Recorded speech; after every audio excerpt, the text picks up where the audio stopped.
Hello, my kiddos and kiddas. This is Miss Lloyd, and we are looking at right triangle trigonometry. And we're going to start off our right triangle trigonometry by looking at SOHCAHTOA. So SOHCAHTOA stands for sine opposite over hypotenuse, cosine adjacent over hypotenuse, and tangent opposite over adjacent.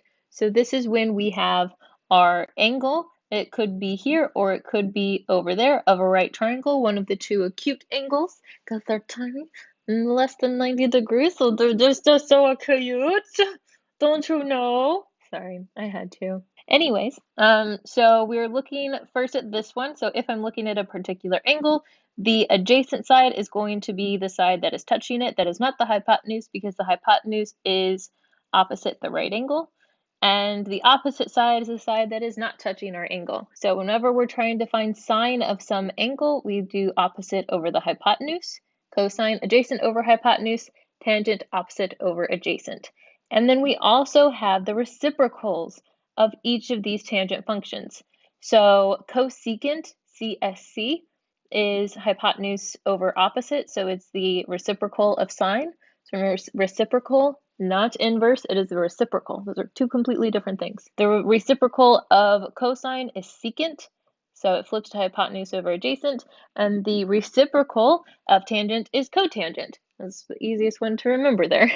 And it's adjacent over opposite. So I am going to be saving a lot of these examples for my students. We are all online right now, and I want to spend as much FaceTime with them as possible and like do a few more of these together. Plus, I actually can see their whole faces now that we're online. They are not wearing masks while they are at home because you don't have to when you're at home. And so I kind of like seeing their faces. It's really nice. So my students, I like seeing your faces. I want to see a little bit more and see how you guys react to some of this stuff and get to know your facial expressions. So I'm going to save that for my kiddos. We also have the special right triangles that I want to take a look at. So something that's special about a 45, 45, 90 triangle is that because these two angles are the same, that means that the sides opposite them are the same. So this side and this side. So if you reduce everything down, we could see that this is 1 and 1. In order to find the hypotenuse, we could do the a squared plus b squared equal to c squared.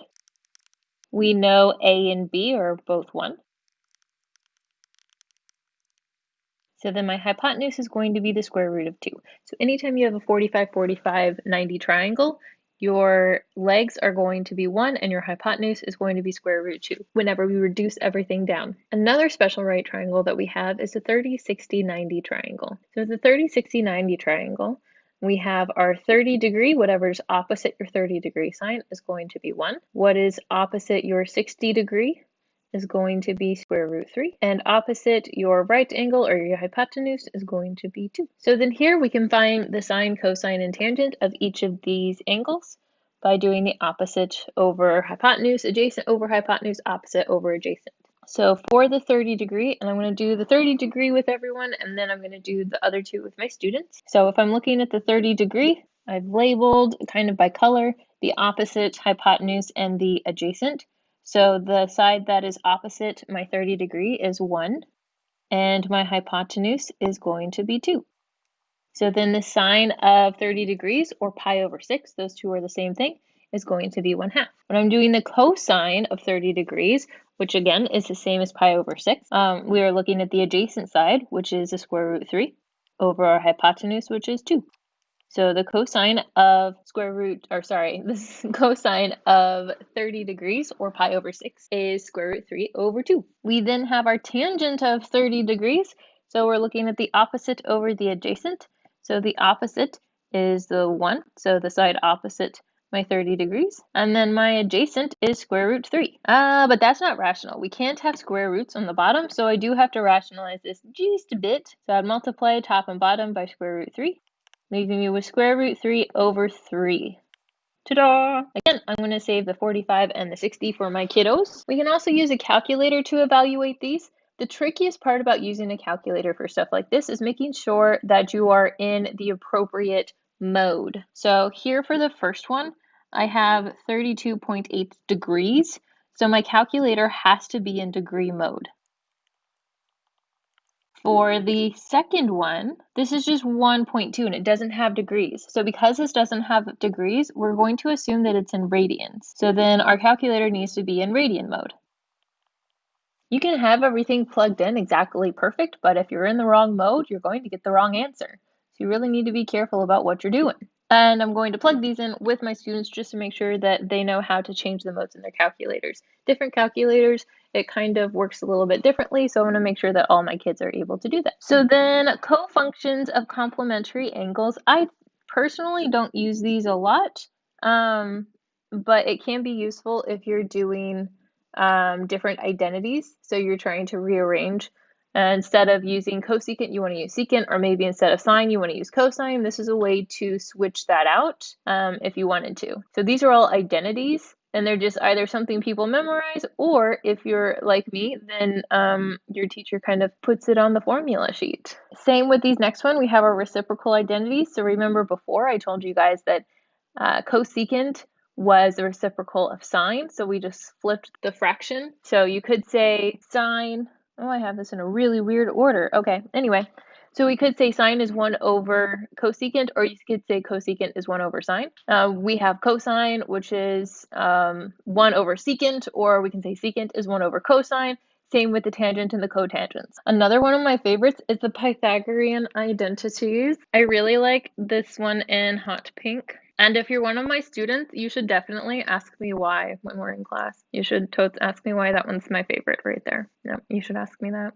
It'd be a good question to ask. Anyway, and then my last of my identities is the quotient identity. So whenever we're doing tangent, a way to kind of prove this, if you'd like, sine is opposite over hypotenuse, and cosine is adjacent over hypotenuse.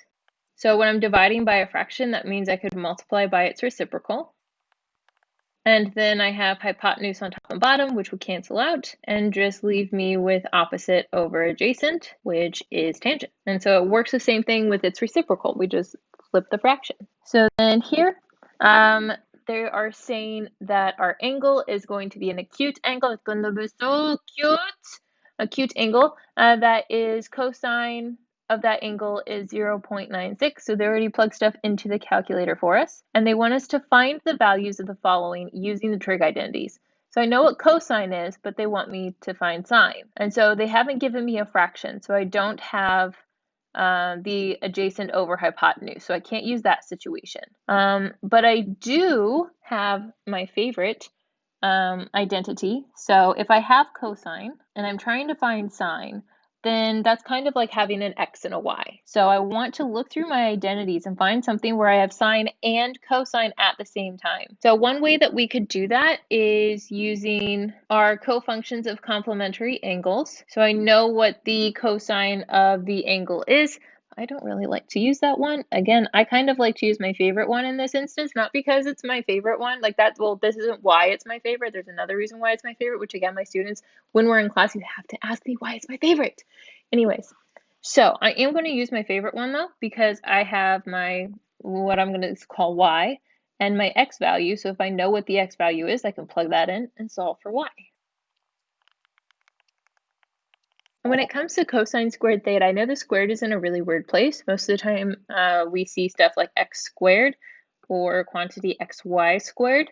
So it kind of looks like just the word cosine is squared, but it's really the entire, whatever cosine is of that angle, that entire thing is squared. It also kind of makes it so that no one thinks that we're trying to square the angle, because sometimes we do that. So we are squaring what cosine of theta is equal to.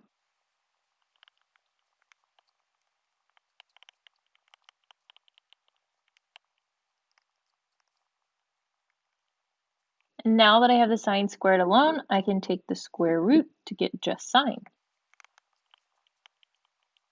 And we found our sine. I know when we typically take square roots, we have a plus and minus. For this instance, we're only going to be using the positive. When it comes to tangent, I'm going to save this for my kids. And I will, if you have a question about it, I could always, help you out. But this is something I'm going to save for my kiddos. The next one, they've told us that theta is another acute angle. It's so cute.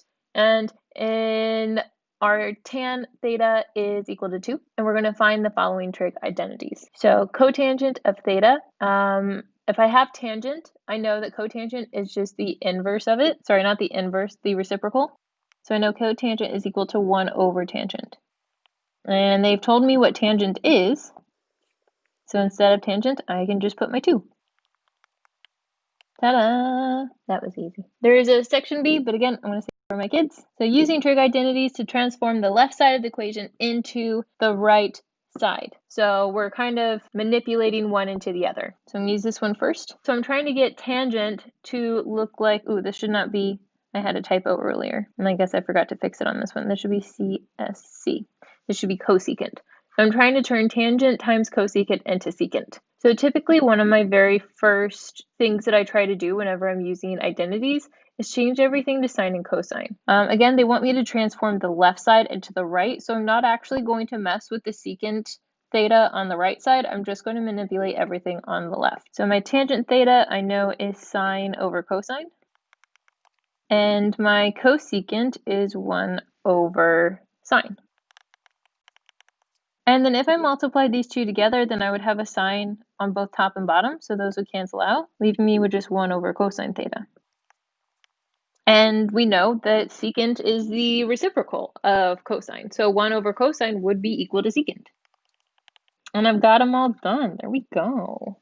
Secant's equal to secant. And then this is where I'm going to stop. The rest of these are going to be for my students, for me to do with them in class, so I can see all of their faces and see all the pure joy and enjoyment of learning math. Yeah, because that's how it's going to work. Anyways, if you guys found this helpful, then please like and subscribe. If you think that someone else would find it helpful, then please feel free to share. Spread the love.